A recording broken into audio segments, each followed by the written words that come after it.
Froggy Goes to School by Jonathan London, illustrated by Frank Worm-Kwiewicz. It was the first day of school. Froggy woke up and looked out the window. The sun was high in the sky. "Oh no, the bus, he cried. "I'll miss the bus." He hopped out of bed and flopped outside. Flop, flop, flop. The school bus was leaving. Wait, he yelled and took a mighty hop. The bus hissed to a stop, and the door folded open. Froggy flopped up the steps, flop, flop, flop. But when he reached the top, everybody laughed and pointed their fingers. "Froggy," yelled his friend Max. "What? Did you forget something?" Froggy looked down. Oops, he was in his underwear. He dashed to the back of the bus and hid behind Max's umbrella all the way to school. At school, he hopped behind the bushes. He tried to hide behind the flagpole. He rolled down the hall like a bowling ball, and in class he pretended to be a flower pot. "Froggy," called his teacher. "What?" But it wasn't his teacher at all. It was his father. Froggy rubbed his eyes. He had been dreaming. He was still in bed. "Rise and shine, Froggy," said his father. "It's the first day of school." This time Froggy got all dressed up. Zip, zoop, zup, zet, zut, zut, zat. Then he flopped into the kitchen. Flop, flop, flop.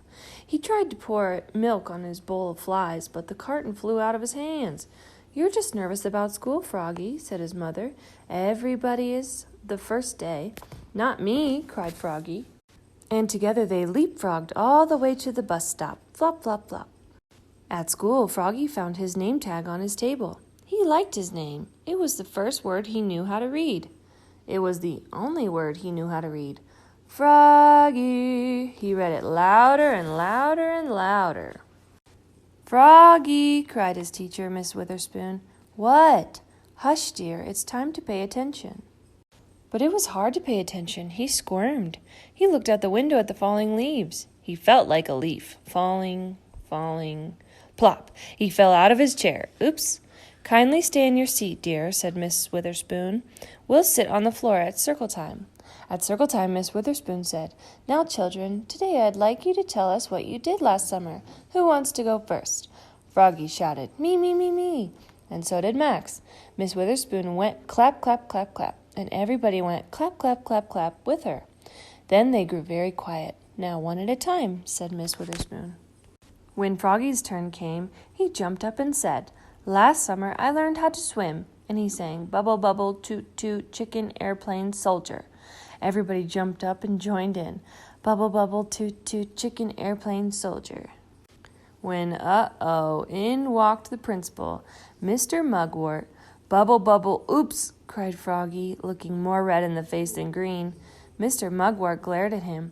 Then he joined in. Bubble, bubble, toot, toot, chicken, airplane, soldier, till the bell rang for recess. When Froggy flopped off the bus after school, his father said, "Froggy, how was your first day of school?"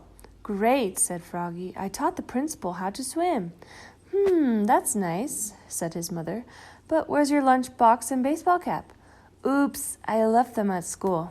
"Oh, Froggy, will you ever learn?" said his mother. "That's why I'm going to school, Mom." And all together they leapfrogged all the way home. Flop, flop, flop. The end.